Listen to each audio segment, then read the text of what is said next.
The Exatheron drifted across the endless red desert, its massive body leaving deep tracks in the crimson sand. 300 years had passed since the ancient dragon first felt the burning in its throat. 300 years of agony, of searching, of dying slowly under two distant suns. Its wings, once magnificent and glowing with colors that could hypnotize entire star systems, now hung limp and colorless. The crystalline scales that covered its body had lost their shine, turning dull gray like ash from a dead fire. Every breath felt like swallowing knives. Every movement sent waves of pain through its ancient body. The dragon had been a warrior once. A protector. A guardian of worlds. During the Great Stellar Convergence War, it had fought alongside thousands of other beings to defend innocent lives across the galaxy. But then came the order that changed everything. The military commanders told it to destroy a moon colony. 2 million refugees lived there. Families, children, old ones who could barely walk. The dragon refused. The tribunal came swiftly after that.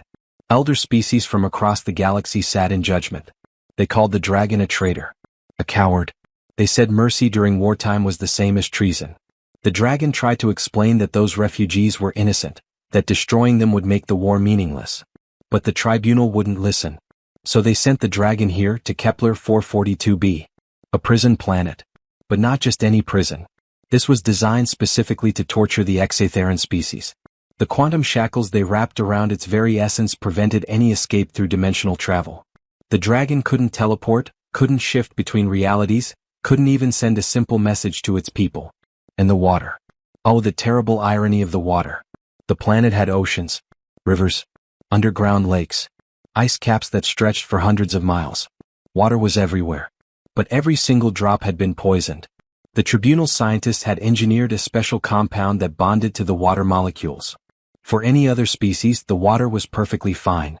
But for Exatheron, drinking it meant immediate organ failure and agonizing death. So the dragon suffered. It watched rain fall from the sky, desperate with thirst, knowing that one sip would kill it faster than the dehydration. It stood at the edge of crystal-clear lakes, its reflection mocking it. Water, water everywhere, and not a drop to drink. The dragon had tried to escape so many times during those first years. It had thrown itself against the quantum shackles until its essence nearly shattered. It had searched every corner of the planet for something, anything that might help. But the tribunal had been thorough. They wanted the dragon to suffer for centuries before death finally came. Now, after 300 years, the dragon could barely remember what it felt like to be whole. It moved through the desert on instinct alone, one massive clawed foot in front of the other. Its thoughts had become simple. Find water. Clean water. Just one drop of clean water. Then the sky lit up with fire. The dragon's head lifted weakly. Something was falling through the atmosphere, burning bright as it descended. A ship. Not one of the automated supply drones that occasionally came to maintain the planet's monitoring systems. This was different. This was a crash. The vessel hit the ground 20 miles away, sending up a massive cloud of red dust. The dragon felt something stir in its chest. Something it hadn't felt in decades. Oh, a crash meant survivors. Survivors meant supplies. And supplies might mean water. Real water. Clean water from another world. The dragon began to move faster, dragging its massive body across the sand dunes. Every step was torture, but the possibility of relief pushed it forward. Its mind reached out, searching for life signs near the crash site. Yes, there. One life form. Weak but alive. And then the dragon felt it. Through its telepathic senses, it could detect the biological signature. Human. The survivor was human. From Earth. The dragon had encountered humans before, centuries ago during the war. They were a young species, barely noticed by the galactic community. Soft bodies, short lives, limited technology. But they had something the dragon desperately needed right now. They drank water. Simple H2O water from their home planet. Water that wasn't poisoned by the tribunal's curse. The dragon crested the final dune and saw her. A young female in a torn uniform, pulling herself from the smoking wreckage. She was injured, moving slowly. Her emergency beacon lay broken beside her. The dragon tried to approach carefully, but its size made stealth impossible. The human turned and froze. The dragon could feel her terror through their weak telepathic connection. She was reaching for a weapon at her side. The ancient warrior, the being that had once commanded fleets and shattered moons, lowered its massive head to the sand. It made itself as small as possible, trying not to frighten her further. And then, using every bit of remaining strength, It pushed a single thought into her mind. Please, human, your water, just one drop. The dragon's mental voice cracked with desperation. 300 years of pride, of dignity, of holding on to its warrior spirit, all collapsed in that moment. It was begging. A being that had lived for thousands of years, that had seen civilizations rise and fall, was begging a creature that would live maybe 100 years at most. But the dragon didn't care anymore. It just wanted one taste of clean water before the thirst finally killed it. Just one drop of mercy from this stranger who had fallen from the stars. Lieutenant Kate Murphy had survived 3 combat deployments, 2 ship malfunctions, and 1 near-fatal spacewalk accident. She trained for hostile aliens, equipment failures, and isolated survival situations. But nothing in her 12 years of military service had prepared her for a dying dragon begging for water. Her hand remained on her sidearm, but she didn't draw it. The weapon would be useless anyway against something this massive. The creature's head alone was bigger than her entire crashed ship. One sweep of those claws could end her instantly. But the dragon wasn't attacking. It was trembling. Kate's survival training kicked in automatically. Assess the threat. Evaluate resources. Calculate options. The dragon was clearly weak, possibly dying. Its scales looked brittle and faded. The way it held itself spoke of exhaustion beyond anything she'd ever seen. You can understand me? She asked aloud, her voice steady despite the fear coursing through her veins. The dragon's response came not as sound but as thoughts directly in her mind. It was the strangest sensation Kate had ever experienced. Like hearing words without ears, feeling meaning without language. Yes, I understand. Please. So thirsty. Kate's tactical mind raced. A talking alien dragon that could read minds. Wonderful.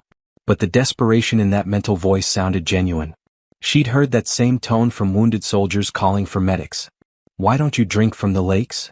Kate asked, scanning the horizon. She'd seen water sources from orbit before the crash. This planet has plenty of water. The dragon's massive head lifted slightly, and Kate felt a wave of such profound sadness that it nearly knocked her backwards. Images flooded her mind. Not words this time, but pure memory. She saw the dragon being dragged in chains. Saw a courtroom filled with strange beings. Saw scientists working with glowing vials. Saw the dragon trying to drink from a stream and collapsing in agony. They poisoned it, Kate whispered, understanding flooding through her. They poisoned all the water. Specifically for you. 300 years. Dying of thirst for 300 years. Kate felt sick. Whatever this creature had done to deserve imprisonment, this kind of torture was beyond cruel. It was sadistic. She looked down at her own water supply. The emergency pack from her ship held maybe 10 liters. In this heat, she'd need at least 2 liters per day to survive. That gave her 5 days. Maybe 6 if she was careful. Why do you think my water would be different? She asked, still trying to understand. The dragon's thoughts became clearer, more focused. It showed her molecular structures, chemical compositions. Kate wasn't a scientist, but she got the basic idea. The poison was designed specifically for the dragon's biology. It bonded to water molecules in a way that made them lethal to the creature's species. But human water, filtered through human biology, processed by human metabolism, that water would be different. Unmarked by the poison. You want me to give you my water, Kate said slowly. The water I need to survive. Just a little. Please. I can help you. I can teach you to find water here. Safe for you. Just not for me. Kate laughed, but there was no humor in it. That's one hell of a negotiation.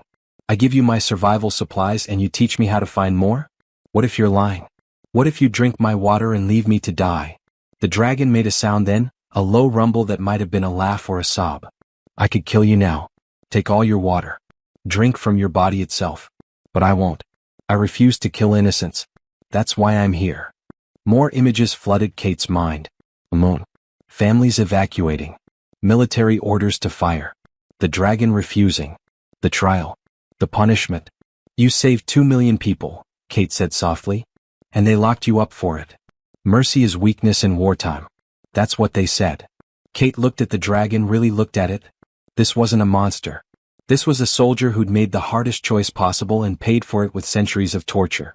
She thought about her own military career, about the times she'd questioned orders, about the innocent faces she'd seen in war zones. She made her decision.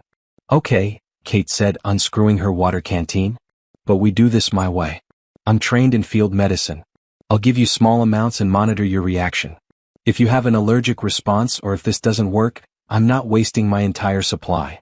The dragon's eyes widened, and Kate felt a surge of hope so powerful it almost knocked her down. You'll help me? I'll try, Kate said, stepping closer despite every instinct screaming at her to run. But here's the deal. You teach me how to survive on this rock. You help me signal for rescue. And when we both get off this planet, you testify about what they did to you. This kind of punishment isn't justice. It's torture. They'll never believe a prisoner over the tribunal. They'll believe a human witness, Kate said firmly. We're new to the galactic community. We're not part of your politics or your ancient grudges. My testimony will be unbiased. The dragon lowered its head closer, and Kate could see her reflection in its massive eye. You would do this? Risk your life for a stranger? For a convicted criminal? Kate poured a small amount of water into her palm. You refuse to kill innocents. That doesn't make you a criminal in my book. That makes you someone with a conscience. Now let's see if this works. She held out her hand, water pooling in her palm. The dragon's long tongue, rough and hot, lapped at the water carefully. Kate watched closely for any signs of distress. The dragon froze, its entire body going rigid. For a moment, Kate thought she'd made a terrible mistake. Then she felt it through their connection. Not pain. Not distress. Relief. Pure, overwhelming relief. The dragon's scales flickered, just for a second, with the faintest hint of color. It works. It actually works. Clean water. After 300 years. Tears, real tears, fell from the dragon's enormous eyes. Kate stood there in the alien desert, her crashed ship smoking behind her, holding a water canteen and watching an ancient dragon cry with relief. Well, she said, trying to keep her voice steady. Looks like we're in this together now. So start teaching. How do I find water that won't kill me? The dragon's mental voice, still weak but now carrying a thread of something Kate hadn't heard before, something that might have been hope, whispered in her mind. Thank you, human. I am called Vex, and I will see you survive. I swear it. Kate nodded. Kate. My name is Kate. And Vex. We're both getting off this planet alive. That's not a hope. That's a mission objective. The first full day of their partnership nearly killed Kate twice. Vex had warned her that the crystal formations jutting from the desert floor contained moisture, but extracting it required precise technique. Kate spent 4 hours in the blazing heat, carefully breaking open the crystals and collecting the liquid inside. Her hands were cut and bleeding by the time she'd gathered half a liter. This water will kill you if you drink it straight, Vex's mental voice cautioned. The dragon was stronger now, able to maintain their telepathic connection without as much effort. You need to filter it 3 times. Use the cloth from your uniform, the carbon filters from your ship's air recycler, and then let it sit in sunlight for exactly 2 hours. Kate followed the instructions exactly. The processed water tasted awful, like metal and dust, but it didn't make her sick. She drank carefully, rationing every drop. Her body's natural filtration system did the rest, breaking down the trace toxins that would have been deadly to Vex. The exchange system they developed was strange and inefficient, but it worked. Kate would drink the processed water, wait several hours, then give Vex small amounts of her sweat, tears, or saliva. Sometimes she'd breathe into a collection device salvaged from her ship's medical kit, letting condensation gather. Every drop of moisture that passed through her human biology became safe for the dragon to consume. This is the weirdest survival situation I've ever been in, Kate muttered on the second day, wringing sweat from her uniform into a container. And I once survived 3 weeks eating nothing but emergency ration paste and my own recycled urine. Vex made a sound that might have been a chuckle. I have lived 3,000 years. I have seen stars born and civilizations fall. And never did I imagine my life would depend on a human's perspiration. Yeah, well, adaptability is kind of our thing, Kate said. She was learning to speak aloud while Vex responded mentally. It felt more natural than thinking at each other. Humans aren't the strongest or the smartest or the fastest. But we're really good at figuring things out when everything goes wrong. As the days passed, Kate learned more about the dragon and its people. Vex shared memories during the long, hot afternoons when it was too dangerous to search for water. Kate saw worlds she'd never imagined. Cities built from living crystal that sang in harmony. Ships that could fold space like paper. Battles fought across dimensions she couldn't even comprehend. You were a commander, Kate said, piecing together the images. You led fleets. I was. For 800 years I served my people with honor. Until the day I chose conscience over orders. Vex showed her that day in detail. The moon colony had been designated a military target, but the dragon scouts had revealed the truth. It was refugees. Civilians from 3 different species who'd fled the war. They had no weapons, no defenses. Just families trying to survive. The order came directly from the War Council. Destroy the moon. Leave no witnesses. Eliminate the potential enemy stronghold before it could be fortified. You refused, Kate said softly. I gave them time to evacuate. Warn them. Help them escape to neutral space. 2 million souls saved. And for that mercy, the tribunal called me a traitor. Kate felt anger burning in her chest. She'd seen enough war to know that sometimes the hardest choice was the right one. They were wrong. You know that, right? You did the right thing. The law said otherwise. Then the law was wrong, Kate said firmly. Sometimes laws are made by people who've forgotten what they're supposed to protect. You remembered? That takes more courage than following orders ever could. On the 4th day, Kate's hands shook as she worked. The constant dehydration was taking its toll. She was processing water as fast as she could, but maintaining 2 lives on this hellish planet was pushing her body to its limits. Vex noticed immediately. You're weakening. You're giving me too much. I'm fine, Kate lied, nearly dropping the collection container. You're not fine. You're risking your life for me. Again. Kate sat down heavily in the dragon's shadow, grateful for the break from the sun. Look, I'm not going to let you die of thirst after 300 years just because I'm a little tired. We're partners now. Partners don't quit on each other. Vex was quiet for a long moment. Then Kate felt something she hadn't expected. The dragon was teaching her something new, sharing knowledge directly through their mental link. She saw techniques for meditation, for controlling her body's metabolism, for reducing water loss through sheer will. Are you teaching me alien meditation? Kate asked, incredulous. Your species has strong will but weak control. I'm showing you how to bridge that gap. If you're going to keep me alive, I need to keep you alive first. Kate practiced the techniques, and to her surprise they worked. She could feel her body responding, her breathing slowing, her perspiration reducing. It wasn't magic. It was just biology controlled through focused intention. You know, Kate said that evening watching the twin suns set over the red desert. When I joined the Space Force, I thought I'd explore new worlds and meet interesting aliens. I didn't expect to become a living water filter for a dragon. When I refused those orders, I thought I'd die with honor intact. I didn't expect to survive through the compassion of a species I barely knew existed. Kate smiled. Life's funny that way. Full of surprises. By the 5th day, something remarkable was happening. Vex scales were starting to show hints of their original color. Not the full bioluminescent glory they once held, but flickers of blue and silver in certain lights. The dragon could move more easily now, and its mental voice was growing stronger. But Kate was declining.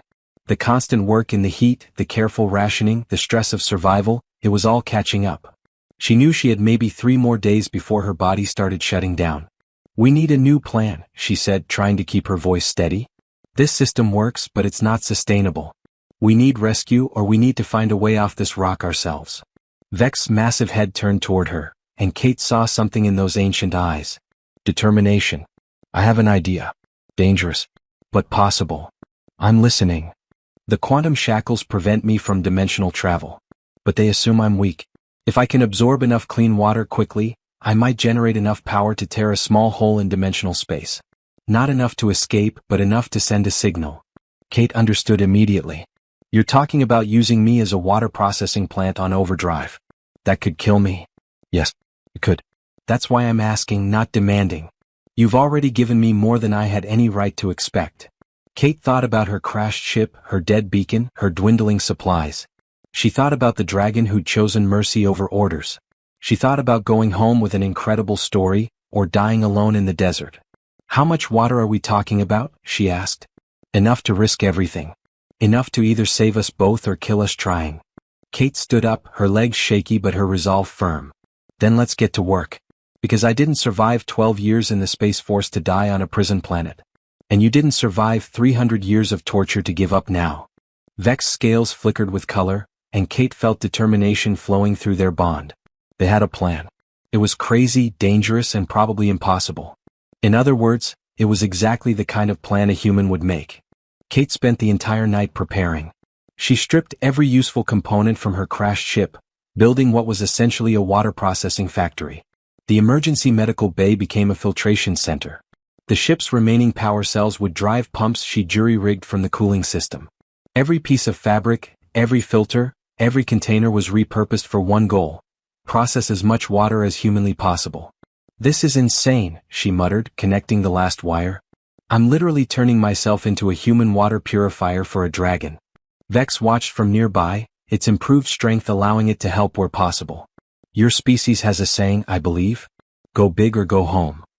It's go hard or go home, Kate corrected. But yeah, same idea. If we're doing this, we're doing it right. The plan was straightforward but brutal. Kate would spend 6 hours in extreme physical activity, processing gallons of the poison water through her system. Running, exercises, anything to make her body work overtime. Every drop of sweat, every bit of moisture she produced would be captured and given to Vex. The dragon would drink continuously, building up power reserves it hadn't felt in 3 centuries. Then Vex would attempt to tear open dimensional space, just for a moment, just enough to send a distress signal into the void. The quantum shackles would fight back, but if the dragon was strong enough, fast enough, it might work. The risks were enormous. Kate could die from dehydration.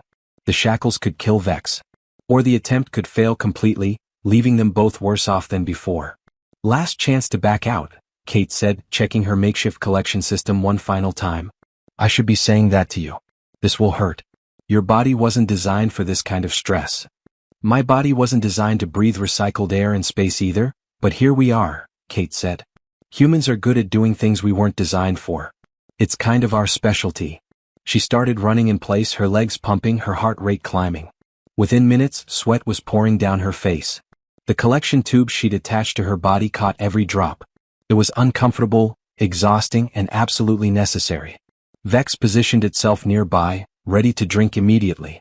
The fresher the water, the better it would work. Kate pushed herself harder, doing burpees, jumping jacks, anything to keep her body producing moisture. The twin suns climbed higher, turning the desert into an oven. Perfect. 2 hours in, Kate's legs were shaking. Her vision blurred at the edges. But the system was working. Vex was drinking steadily, and she could see the dragon's scales beginning to glow. Faint at first, then brighter. Colors she'd never seen before danced across its body. How much more? Kate gasped between exercises. 3 more hours. Maybe 4. I need to be absolutely saturated with power. Kate wanted to collapse. Every muscle screamed. Her mouth felt like sandpaper. But she kept moving. She thought about her family back on Earth. Her sister who'd told her she was crazy for joining the Space Force. Her dad who'd been so proud when she made lieutenant. She thought about all the soldiers she'd served with, the ones who'd pushed past their limits when it mattered. Come on, Murphy, she told herself. You've got this. Just a few more hours. By hour 4, Kate was running on pure willpower. She'd stopped thinking, stopped planning.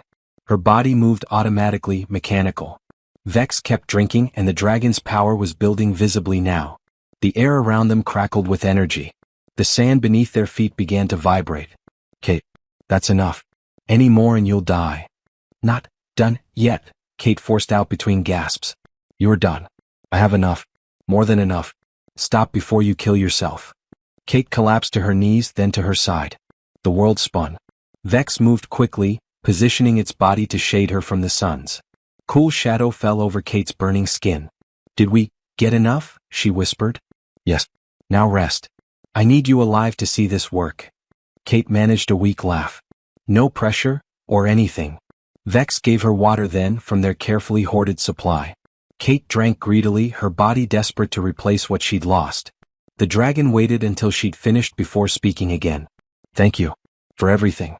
If this doesn't work, I want you to know that these few days have meant more to me than you can imagine. You gave me hope when I had none. Save the speeches, Kate said, her strength slowly returning. We're both getting out of here. That's not optional. Vex's eyes glowed with power and something else. Affection maybe. Respect. Stubborn human. Very well. Hold on to something. This is going to be violent. Kate wedged herself between 2 rocks, bracing against what was coming. She watched as Vex stood to full height for the first time since they'd met. The dragon was magnificent. Its scales blazed with bioluminescent glory, casting rainbow shadows across the red desert. Wings spread wide, catching the light. For a moment, Kate saw what Vex must have looked like in its prime. A being of terrible beauty and awesome power. Then Vex roared. The sound wasn't just noise. It was power given voice. Reality itself seemed to shudder. The dragon's body glowed so bright Kate had to shield her eyes. She felt the dimensional fabric starting to tear, felt the quantum shackles activating in response. Lightning erupted from nowhere. Bolts of pure energy arced across the sky, striking the ground around them. The quantum shackles materialized, visible now as chains of twisted light wrapped around Vex's body. They pulsed, fighting back, trying to contain the dragon's power. But Vex was stronger than it had been in 300 years. Fueled by clean water, by hope, by the desperate determination to save them both, the dragon pushed harder. The fabric of space screamed. Kate felt it in her bones, a sensation like the universe was being torn apart. A crack appeared in the air. Small at first, then wider. Through it, Kate glimpsed something impossible. Other dimensions, other realities, swirling chaos that hurt to look at. Vex focused all its power on that crack, forcing it open just enough. The dragon's mental voice, amplified 1,000 times, screamed into that dimensional rift. A call for help that echoed across space and time. Coordinates. Identity codes. A desperate plea from an imprisoned elder. Then the quantum shackles struck back with full force. Lightning converged on Vex from every direction. The dragon's roar turned to a scream of agony. The dimensional crack slammed shut. Vex collapsed, its body hitting the ground so hard the impact created a crater. The silence that followed was absolute. Kate pulled herself free from the rocks and ran to Vex. The dragon's scales were dark again, dull. Its eyes were closed. For a terrible moment, Kate thought it was dead. Then she felt it. The faintest mental whisper. Signal sent. Message delivered. Now we wait. Kate collapsed against Vex's side, exhausted beyond words. The dragon's body was still warm, still breathing. They'd done it? Probably. Maybe. If anyone received the signal. If anyone cared enough to respond. If they could survive long enough for rescue to arrive. We did it, Kate whispered. We actually did it. You did it? This was your plan. Your sacrifice. Your stubborn human refusal to accept defeat. Kate closed her eyes, letting exhaustion take her. Partners, she mumbled. We did it, together. Above them, the twin suns continued their march across the sky. And somewhere in the vast emptiness of space, a signal traveled. A call for help from the most unlikely partnership in the galaxy. A dying dragon and a stubborn human, refusing to give up. Refusing to accept their fate. Choosing hope over despair. Now all they could do was wait and hope that someone was listening. Kate woke to the sound of engines screaming overhead. For a moment she thought she was dreaming. The dehydration, the exhaustion, maybe her mind was playing tricks. But then Vex's mental voice cut through the fog in her head. Ships. Multiple vessels. They came. They actually came. Kate forced her eyes open and immediately had to shield them from a blinding spotlight. 3 massive ships hovered above the desert, their engines kicking up storms of red sand. They weren't human designs. The hulls were organic-looking, scaled like Vex's body, shimmering with the same bioluminescent patterns. Your people, Kate whispered, her throat raw. My people, Vex confirmed, and Kate felt overwhelming emotion flooding through their connection. Relief, joy, disbelief. 300 years of imprisonment, and rescue had finally come. The ships landed with surprising grace for their size. Ramps extended and dozens of dragons emerged. Smaller than Vex, younger probably, but still impressive. They moved with military precision, spreading out to secure the area. Several rushed immediately to Vex, their mental voices creating a chorus Kate could feel but not understand. Then one of them turned to Kate. She'd thought Vex was intimidating when they first met. This dragon was clearly a commander, its scales marked with patterns that suggested rank. It approached Kate with purpose, and she instinctively reached for her sidearm before remembering it was empty. You are the human. The one who sent the distress call with Elder Vex. Kate stood on shaky legs, trying to maintain some dignity despite looking like she'd been dragged through hell. Lieutenant Kate Murphy, Earth Space Force. And yeah, that was us. The commander's massive head tilted, studying her. Elder Vex was imprisoned by galactic law. You understand this makes you complicit in aiding a criminal? Your elder refused to murder 2 million civilians, Kate shot back, too tired to be diplomatic. If that makes them a criminal, then your legal system is broken. And if helping them makes me complicit, then I'll wear that badge proudly. Several dragons shifted at her tone. Vex made a warning rumble. But the commander's eyes seemed to gleam with something that might have been approval. Spoken like a warrior. Elder Vex chose well. Medical teams swarmed over both of them. Kate was lifted onto some kind of floating stretcher despite her protests. The dragon medics worked with efficient precision, hooking her up to IVs filled with fluids she couldn't identify. One of them communicated through broken mental images, showing her that the fluids were compatible with human biology. They'd studied Earth species prepared for this moment. Vex was receiving treatment too, surrounded by medical personnel. Kate watched as the elder dragon was carefully moved onto a larger transport platform. Even in their weakened state, Vex's presence commanded respect. Every younger dragon that passed offered a gesture that looked like a bow. "Wait," Kate called out. "Where are you taking us?" "To our medical facility," the commander responded. "You both require extensive treatment. The human body was not designed for what you endured. And Elder Vex is barely alive after 3 centuries of torture." Kate wanted to argue, but her body had other ideas. The 4 fluids were working fast, and with them came the inevitable crash. Every muscle ached. Her vision blurred. The last thing she saw before unconsciousness took her was Vex's massive eye watching her, making sure she was safe. When Kate woke again, she was in a room that looked like it belonged in a science fiction movie. The walls pulsed with soft light. Medical equipment surrounded her bed, some of it recognizable, most of it completely alien. And sitting beside her, in a chair clearly not designed for his species, was a human man in a military uniform. "About time you woke up, Murphy," Colonel James Harrison said with a grin. "You've been out for 3 days." Kate's brain struggled to process this. "Sir? What are you doing here? What am I doing here? What are you doing here?" Harrison leaned forward. "Your distress beacon died weeks ago. We thought you were dead. Then suddenly we get contacted by the HFY Collective saying they have one of our people and requesting immediate diplomatic presence. You caused quite the stir, Lieutenant." "The dragon," Kate said immediately, trying to sit up. "Vex, are they okay? Recovering? Like you?" "The HFY medical technology is apparently very advanced. They say you'll both make full recoveries." Harrison's expression turned serious. "Kate, do you understand what you've done? You didn't just save one dragon. You've reopened a 300-year-old war crimes case. The HFY Collective is demanding a full tribunal review. They're claiming you're an unbiased witness from a neutral species." Kate processed this slowly. "They want me to testify. They want more than that. The galactic community is in an uproar. A human, a species most of them barely acknowledge, providing evidence that one of their most sacred tribunals might have been wrong? It's chaos out there." "Good," Kate said firmly. "It should be chaos. What they did to Vex was torture. 300 years of torture for showing mercy. If my testimony can fix that, then I'll testify 1,000 times." Harrison smiled. "That's what I told the brass you'd say. You've always been stubborn." His expression softened. "Your family's been notified you're alive. They're waiting to talk to you once you're cleared." Tears pricked Kate's eyes. "My dad cried when he heard. Your sister said she always knew you were too mean to die on some alien rock." Harrison stood. "Rest up, Murphy. You've got a lot of people who want to talk to you. Politicians, scientists, journalists. You're a hero." "I'm not a hero," Kate said quietly. "I just did what anyone would do." "That's where you're wrong," Harrison said. "Most people wouldn't have helped. Most people would have taken the water and run, left the dragon to die. You chose differently. That matters." After Harrison left, Kate lay in the strange bed, processing everything. Through the wall, she could feel Vex's presence.